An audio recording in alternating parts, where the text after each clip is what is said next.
What's up, everybody? Welcome to Horror Reviews. We're almost halfway through July, and here where I live in California, we are in the middle of a heat wave, reaching temperatures of almost 110 degrees today. It is 108 degrees, so what better way to celebrate the summer heat than to stay inside and watch a horror film? When it's fall, when the leaves are falling, and it's autumn, we watch Halloween films, we watch fall films. When it's winter and the snow is going, we want to watch people stuck inside during snowstorms like The Shining. So when it's hot outside, we want to watch people on road trips. We want to watch people in the desert getting stuck, stranded in heat waves. Horror films about that. And there are so many great horror films that take place in the summer or have something to do with heat in the summertime that it really was hard to make this list. I could make like 6 or 7 lists, honestly. So I settled on picking 10 films, 10 of what I consider to be my favorite summertime horror films with 2 honorable mentions. Before I get into the list, let me just set the scene real quick. And I don't know if you watching this can relate to this exact image at all. Maybe you live in a different area where it's not as hot or you can't quite relate to this, but this is my experience for many, many summers. And this is going to set the groundwork for the vibe or the tone for a lot of these films.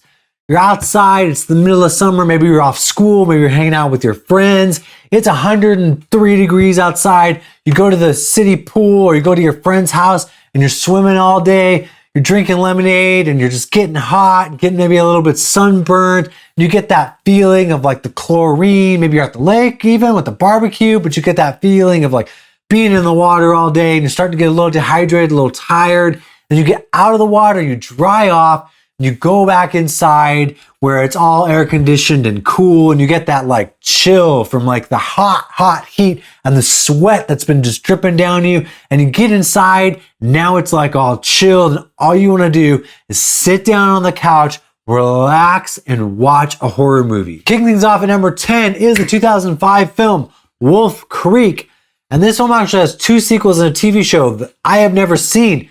I've never seen those, not because they have bad reviews or they look bad, but because I feel like Wolf Creek in itself is based on a true story. And what carries on to the sequels is its villain. That's what ties it all together. For me, Wolf Creek is just a perfect one and done film based on a true story, based on the accounts of people that were involved in the story.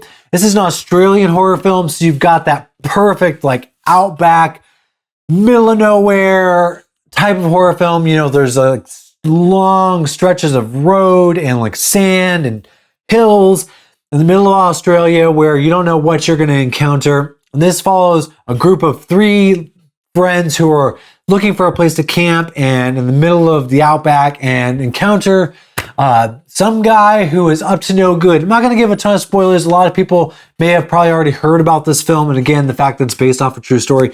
But this one just does that like deserted, middle of nowhere, Australia, summertime vibes perfectly on a road trip. Car breaks down and it's got these slasher elements.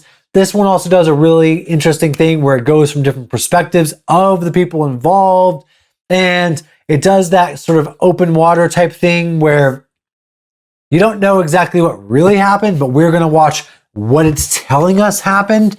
And that adds a whole different element to the film because you don't know like really what went down during the events of this film. Of course, I have a great villain in here with John Jarratt. He plays it absolutely perfectly and he's just this perfect like could be friendly outback Australian type of character who's just ruthless. Very well done. This one's directed by Greg McLean, who also directed Rogue, which is one of my favorite of these like type of alligator or sort of monster horror films. Not like monster, but like, you know, like real life monster, shark, alligator, whatever type horror films, which will make a list for sure one day. If you've never seen Rogue, you should check that out. That's a great film. But a great director who apparently does a good job with these types of films. Coming in number 9 is a 2003 film, The Texas Chainsaw Massacre. Yes, the remake. Now, I'm not here to get into discussion about original versus remake. They could both make this list. But for me personally, in this film, because there's just so many great summer horror films, I'm going to pick the remake. I like this remake. I like what they did. I like the Platinum Dunes remakes in general of quite a few of them, but I feel like this one is genuinely solid. It cuts out a little bit of the annoying characters of the original, but leans into some of the other family dynamics and family elements. I love the setting, the hot heat in Texas, the small town atmosphere you've got. You still got these family dynamics. You've still got Leatherface. You've still got a great cast of characters here traveling through Texas, and all of the great things that the original does well, this one also does well. It's definitely different. They're not the same, but in my opinion, I like the way this one is shot better when I'm in the mood for something that's a little more polished. That is to say, yes, of course, loses some of that like raw grittiness of the original. Nothing's going to take that away from it. I'm not saying that, but this one being a little more polished, being a little more of like that dark, atmospheric Platinum Dunes remake, I enjoy that. So if you also enjoy that, this is a solid one to watch in the summertime. Again, you still got that like grossness with the Texas barbecue slaughtering of animals in the middle of the heat, driving down these small Texas roads and these small towns. Of course, again, all of the great elements that made the original Texas Chainsaw Massacre are in here as well. Now, coming in at number 7 is the criminally underrated film from 2008, The Ruins. Now, if you've never seen The Ruins, this one is brutal, it is ruthless. This has some solid performances. This one is about a group of friends who are traveling through Mexico on vacation, and they hear about these ruins out in the middle of nowhere, and they decide to go take a trip to go visit them. I'm not going to give a ton of spoilers in this. I think you should absolutely just go check this film out. It's just super slept on. No one really talks about this, and this is one film that, yeah, it definitely has an idea. It's a little bit of an eco-thriller horror film going on here. So you have a little bit of this idea of nature that you kind of have to hop on board for. And I can understand that might put some people off, but it's not done in like a cheesy way. It's not ridiculous. In my opinion, I think this one pulls no punches. And once you're on board with this idea, again, this one's ruthless. There is like, there's this element again of this sort of like once they're in this horror element that they get trapped in, it's like civilization is right there, hope, safety is right there, it's so close, but for some reason or another they can't get to it. And there's this element that I love in horror films, and this could be just something that's right up my alley, but I love when a horror film can do something that seems like it's not a big deal, and then your characters are kind of like, okay, playing it off. And there's multiple layers of that in this film with the nature, with the, locals, with the things that are going on. But there's things that like seem like they're not a big deal. And then all of a sudden things get wildly out of control and the characters just lose grip on what's going on. They start to lose grip on their sanity, and there's so much more at play than you thought. Things are so much worse than you thought. And this ending is just like this, so bleak for these characters. You don't know how they're going to survive, if they do survive, and it just like things go from 0 to 100 really quick. The Ruins also has amazing practical effects work in here, and again, some of that element of your characters not thinking things are as extreme as they are as you watch them do these teeth gritting things to themselves, to their bodies, and these just gnarly practical effects work, gnarly things going on here that I don't understand why this film just does not get enough attention. Keeping with the summer theme, you've got these ruins in Mexico. It is hot. The characters are running out of water. They're running out of food. They're sweating. They're trying to keep cool. They're trying to stay out of the sun. They're getting sunburned. They have no place to go, no place to hide. And it's just a perfect disaster storm of a desert storm of terrible things coming down upon these characters. Coming in at number 7, and I believe I said 7 for the last one on accident, but this is actually number 7. This is a 2010 film, Tucker and Dale vs. Evil. And this is just a film that is, again, criminally slept on. I know it has gained a little more popularity over the years, but when I stumbled upon this for the first time, there's just nothing like that experience of throwing on a film like this and not having any idea what it's about and being just blown away. Super cool original concept here. I'm not going to say anything about this film to give away the concept, because if you have not seen this, I just go in blind. The less you know, the better. All I'm going to say is that this is a horror comedy. Now, I will say this is aged a little bit. It feels a little dated with the way it's shot, the way it looks, but there are some great performances here. There's a hilarious concept that is just turned on its head, and it's about some teens that are going away on this like vacation trip.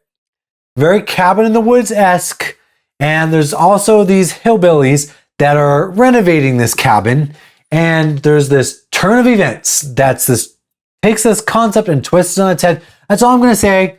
Again, I really don't want to give away too much if you haven't seen it, just because it's such a fun experience to see what happens and what's going on. And this movie is just a great horror comedy. It's absolutely hilarious. Again, some great performances in here from our leads, which I'm not going to necessarily say who they are.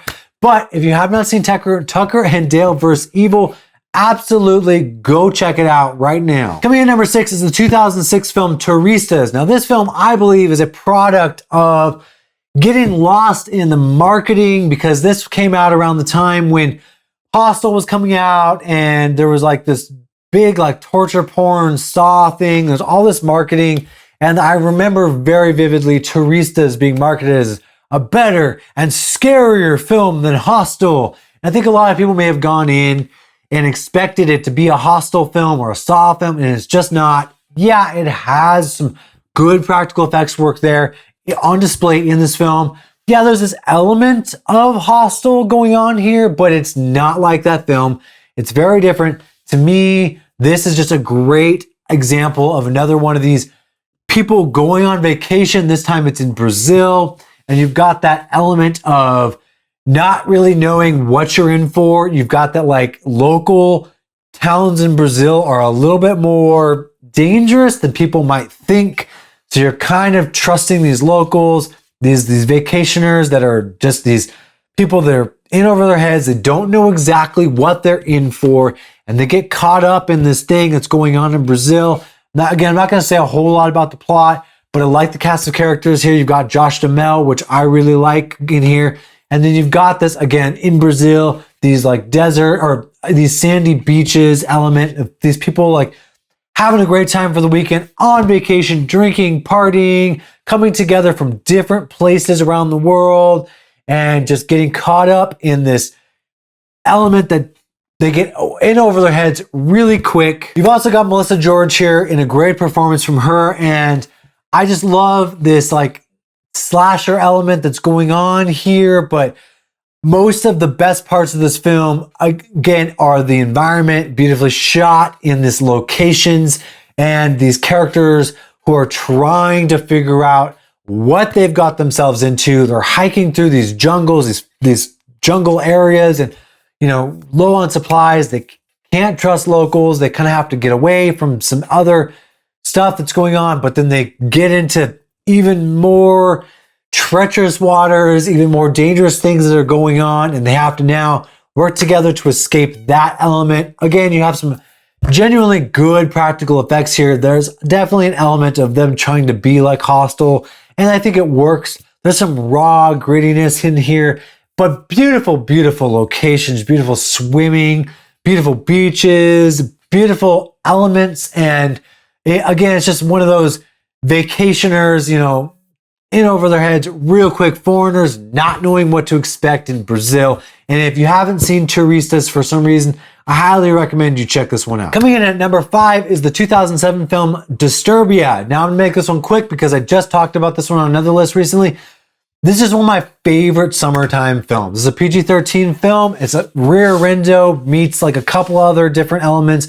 There's like a slasher element at play here, but it is a PG-13 film, horror thriller film. And what the best parts of this are Shia LaBeouf home on summer vacation, summer break, on house arrest, and him. The music in this film is one of the best elements. You've got a great soundtrack here, a great teen trapped at home during summer break, trying to hit on the girl next door, trying to figure out this mystery that's going on next door to him, this sort of voyeur-esque mystery that's going on. Again, tapping into that Rear Window element. I love Shia LaBeouf in this film. I love what's going on at play here. Very teen elements going on here that, again, sort of this character gets in over their heads. Disturbia is just one of my favorite films. Honestly, if you haven't seen it, you should definitely check it out. I'll probably put this one on a ton of lists, but there's that, again, summer break element going on here. And when it's summertime, and especially when I was younger and I was actually on summer break, there's nothing like throwing on Disturbia for me. And coming in number 4 is Scream, and this could be any of the first 4 Screams. I'm just lumping them all together. Scream is not your typical summer horror film. It does not technically take place in the summer. Most of them don't take place in the summertime, but there's something about Scream that's specifically when it's summertime. When it's fall, I still will watch Scream, but I watch other horror films. When it's winter, I watch different horror films. When it's summertime, I am reaching for Scream. I think it has something to do with the way that, you know, it's not necessarily like cold weather. There's like kind of these warm leaves going on. There's this sort of element of these teens being on break or feeling like they're on break, as well as the way that Wes Craven shoots films. He shoots these big houses with lots of doors, lots of windows, and there's this element of suspense built with multiple entry points to a house, multiple exits, multiple areas, closets, doors where a killer could be. It makes it feel wide open. It makes it feel like there's this breeze coming in through windows. There's like this breeze in the trees and this late like night element where the killer could kind of be anywhere, but there's this nice like, you know, outdoor, indoor merging, if that makes any sense. And I think that really plays into this summer vibe and the summer element that really works. So when it comes summertime, and especially if it's like a cool summer night and there's like a breeze going through the trees, oh, perfect time to put on one of the Scream films. All right, coming in at number 3 is the 2006 film, The Hills Have Eyes. Now, again, another remake. Now, in this case, I've never actually seen the original. You can say what you want in the comments. I know it's a Wes Craven film. I need to see it, but I've never seen it. So, that being said, this is a solid summertime, characters on a road trip, breaking down in the middle of the desert, in the middle of nowhere, deserted, hot, heat, running out of water, sweating, nowhere to go, isolation, perfect summertime vibes going on here, as well as the concept, of course, of what is in the hills. Got a great cast of characters here. This one is directed by Alexandre Aja. Some fantastic, super suspenseful and intense scenes here with some great use of practical gore, practical effects, as well as an amazing score that really just turns up the intensity in some of these scenes. This is just a solid horror film in general. But of course, when it's summertime and it's hot and you're thinking about people being stranded in the middle of nowhere, this is the perfect one to throw on to get those vibes going, and just a solid, hot summer day film to throw on. If you, for some reason, have never seen the 2006 Hills Have Eyes remake, absolutely go check that out. And coming in number 2 is a more recent film from 2018 that I think just deserves more love, and I want to put it on multiple lists all the time, but it is directly applicable for a summer list, and that is Summer of '84. I love this film. This is a perfect example of this one came out when a lot of films were riding that nostalgia bait, throwing in the 80s just for the sake of nostalgia. But this is a perfect example to me of this film's setting, being in the 80s, being in like suburban homes and like these towns, does this story perfect justice. It works really well. It actually adds to it as opposed to just being there for the sake of being 80s. You've got these kids, these teens in the summer of '84. They're on summer vacation.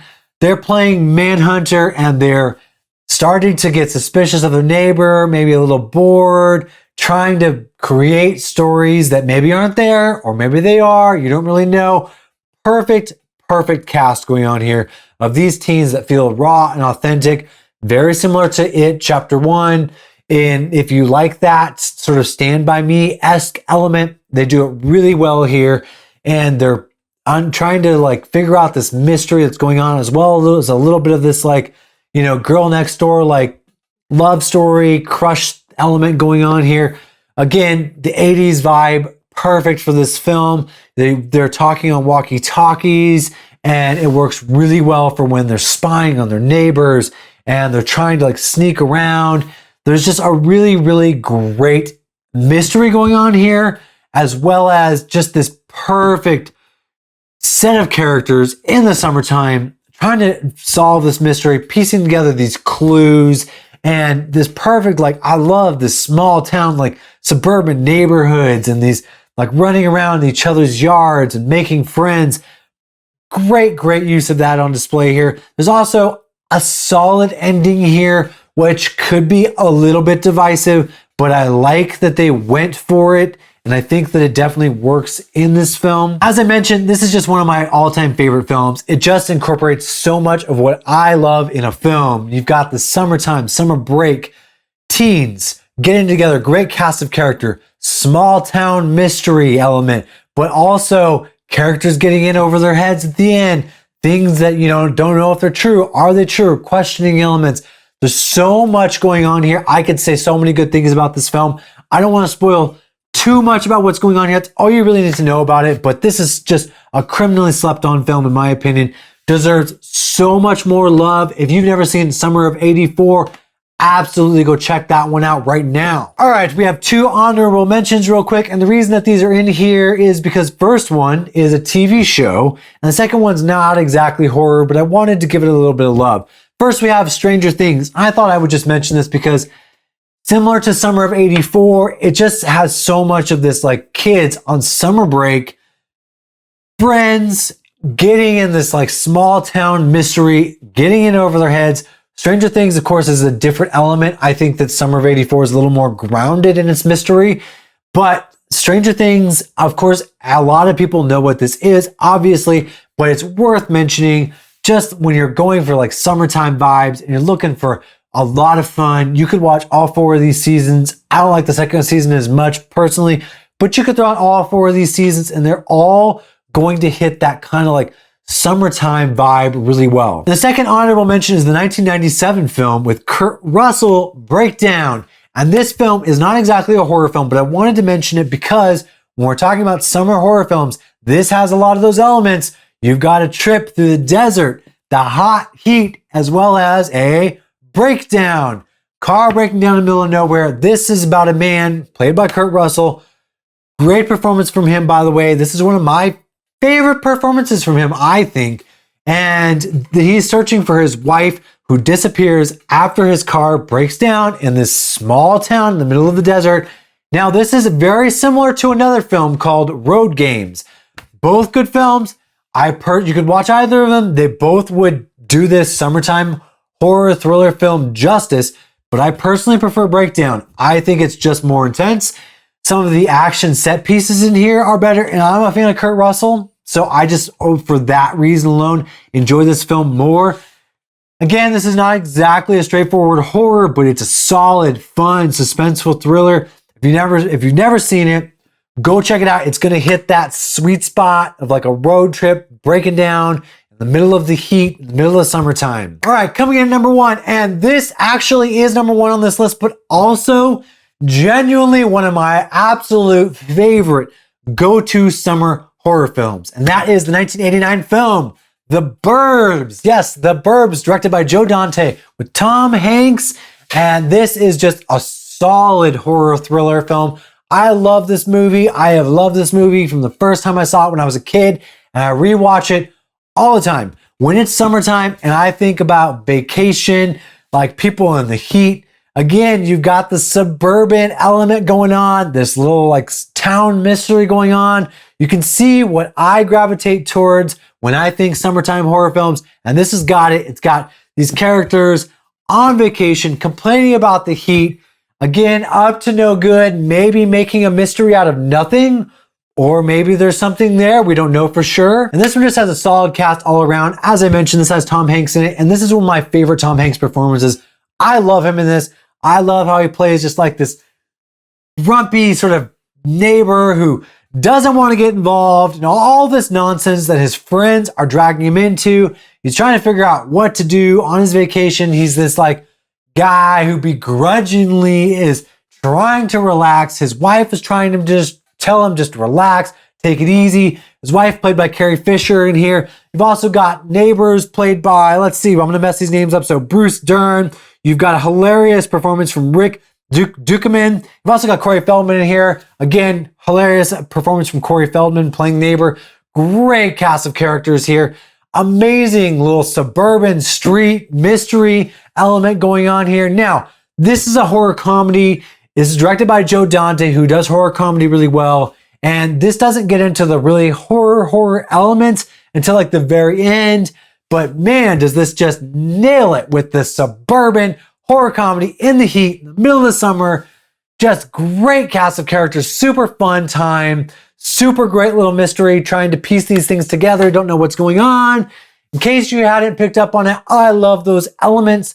You put those all together in this mixture of this super underrated film. And yeah, this has definitely gotten a little more love, again, as years have progressed, which I appreciate. But I still think The Burbs is super slept on. When I talk to someone and we mention The Burbs or I see it on a list, I get excited because, as I said, from the first time I saw this film, I just absolutely loved it. It's just so much fun, and I don't think it gets enough love still. So, summertime, and you want to watch a really fun horror comedy thriller, there's a bunch of great films on this list that I highly recommend. I feel like this is, again, a super strong list. There's so many films that could be on here. I know. Friday the 13th, there's a lot that are missing, The Hitcher. But as I said, this is a list of the ones that I go to. These are the probably top 10 that I go to come summertime. There's so many solid ones, but check out The Burbs. Check out some of the other ones. Thank you for watching, everybody. And please let me know what your go-to summertime horror films are. They don't necessarily have to be films that take place in the summer, because sometimes there's just like an itch that when it's summer, you want to watch that film. So let me know down in the comments, but also let me know of this list, which are your favorites and which ones are you going to go check out. Thank you for watching, everybody. Have a great summer. I'm scared, I'm a big bad wolf. Oh, I never see the silver lining, only see the gold. I don't speak in caps, dog, everything bold. And I put that on myself, cause it's a life that I done chose. I said come through, you can see me on the west side. Now it's funny how they walking with